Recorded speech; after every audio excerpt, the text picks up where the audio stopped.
नमस्कार साथियों।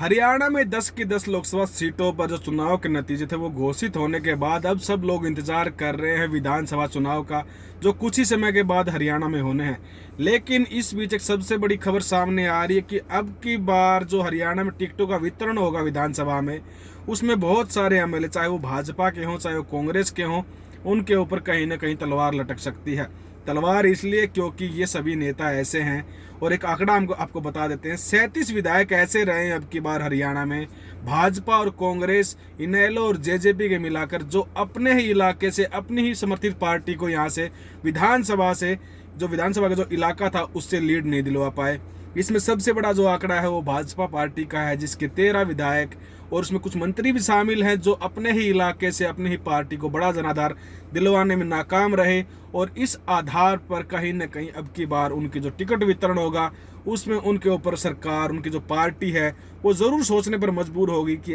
अपने लोकसभा कैंडिडेट को ये लोग यहाँ पर अच्छा खासा मार्जिन नहीं दिलवा पाए तो ये यहाँ से कैसे जीत हासिल करेंगे। वही अगर हम बात करें कांग्रेस की, तो कांग्रेस के 12 विधायक ऐसे हैं जो अपने ही इलाके से, अपनी ही विधानसभा से कांग्रेस को मजबूत करने में बहुत पीछे नजर आए। इसके अलावा 10 ऐसे कैंडिडेट जेजेपी पार्टी के हैं जो अच्छा खासा मार्जिन नहीं दिलवा पाए। वही हरियाणा की जो क्षेत्रीय पार्टियां हैं, गोपाल कांडा की जो पार्टी है, साथ ही जो इनेलो की जो पार्टी है, उनका भी अपने क्षेत्र में जनाधार कम रहा है। इसके आधार पर हरियाणा में अब की बार जो टिकटों का बंटवारा होगा वो कहीं ना कहीं यहाँ पर जो नया बदलाव है, या फिर जो कह रहे हैं कि नेता के भीतरघात की जो चीज़ें सामने आ रही हैं, उसके बाद यहाँ पर पूरे विचार विमर्श और पूरे यहाँ पर एक तरह से सर्वे के बाद यहाँ पर टिकटों का वितरण होगा। और कह सकते हैं कि इसमें सबसे बड़ी जो तलवार है वो बीजेपी के जो मंत्री हैं, जिनके इलाके से जो अब की बार जनाधार बड़ा हासिल नहीं कर पाई बीजेपी, तो बीजेपी एक बड़ी पार्टी और बीजेपी इस चीज़ के बारे में जरूर सोचेगी। साथ ही कांग्रेस, यहाँ पर कहा जाता है कि हरियाणा में जो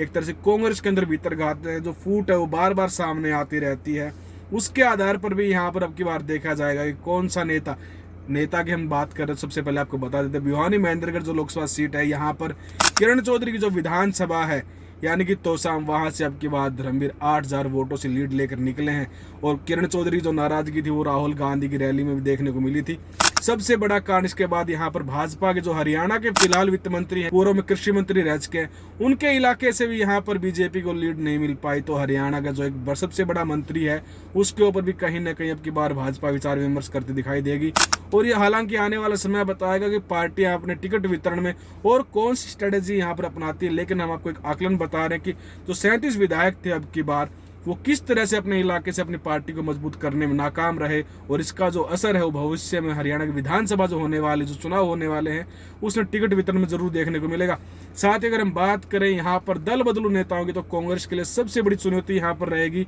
जो दल बदल के जो नेता आए हैं, खासकर अब की बार जो 100 से ज्यादा जो नेता है, जो मंत्री हैं अब की बार जो यहाँ पर जिन्होंने दल बदला है, उसमें से 70% कांग्रेस की तरफ यहाँ पर आए हैं। जो निर्दलीय 3 विधायक थे जो हरियाणा सरकार में, जिन्होंने समर्थन दिया था हरियाणा सरकार को, बाद में उन्होंने लोकसभा चुनाव से तुरंत पहले समर्थन को वापस लिया और उसको वापस यहाँ पर वो कांग्रेस के साथ जुड़े। तो अब की बार कांग्रेस के लिए सबसे बड़ी चुनौती यहाँ पर रहेगा कि इन सभी दल बदलू नेताओं को एडजस्ट करना, साथ ही साथ उन्हें कहीं न कहीं से टिकट दिलाना भी उनके लिए सबसे बड़ी यहाँ पर जिम्मेवारी का काम रहेगा। अगर हम बात करें उन बड़े नेताओं की जो अब की बार अपनी पार्टी को अपनी विधानसभा क्षेत्र से बड़ा जनाधार नहीं दिलवा पाए, तो उसमें से सबसे पहले नाम आता है भाजपा के नेता असीम गोयल का, जो अंबाला सिटी से ताल्लुकात रखते हैं। साथ ही कौरपाल गुर्जर जो हरियाणा सरकार में मंत्री हैं, जगाधरी जो इनका इलाका पड़ता है। साथ ही कमलेश ढांडा जो कलायत से बिलोंग करते हैं, संदीप सिंह, दूड़ा राम, लक्ष्मण नापा जो हैं, भव्य बिश्नोई जो हैं आदमपुर से, अब की बार कांग्रेस ने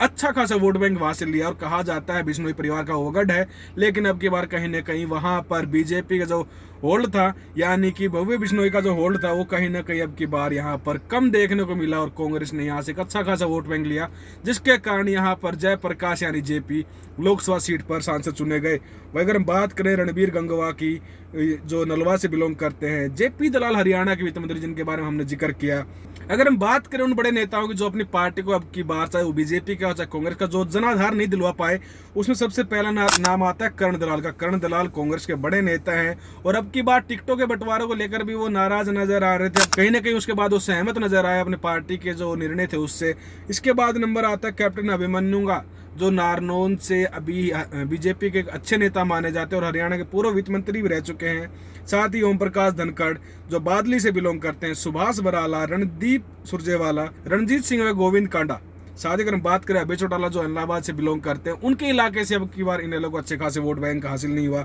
दुष्यंत चौटाला जो उचाना के फिलहाल सीटिंग एमएलए हैं, उनके इलाके से अब की बार अच्छा खासा वोट बैंक नहीं आया। साथ ही हम बात करें अमरजीत ढांडा तो जुलाना से फिलहाल नेता हैं, उनका भी अच्छा खासा वोट बैंक नहीं आया। राम कुमार गौतम भी अब के बार एक अच्छा खासा जनाधार नहीं दिलवा पाए। वहीं गोपाल कांडा, साथ ही यहाँ से अनूप धानक उकलाना से और जोगीराम सिहाग बरवाड़ा से, ये ऐसे कुछ बड़े नेता हैं जो अपनी पार्टी को लोकसभा चुनाव में बड़ा जनाधार दिलाने में विफल रहे। और इसका असर कहीं ना कहीं अब की बार जो चुनाव होंगे विधानसभा के हरियाणा में उनमें देखने को मिलेगा। हालांकि आप लोग अपने कमेंट सेक्शन में जरूर बताएगा कि आपको क्या लग रहा है कि जो लोकसभा में जिन विधानसभा में जिस पार्टी को यहाँ पर हल्का प्रदर्शन मिला या फिर हल्का जनाधार मिला है, क्या वो वहां से अपने प्रत्याशी को बदलने का जो एक तरह से यहाँ पर खतरा है वो मोल लेंगे या नहीं।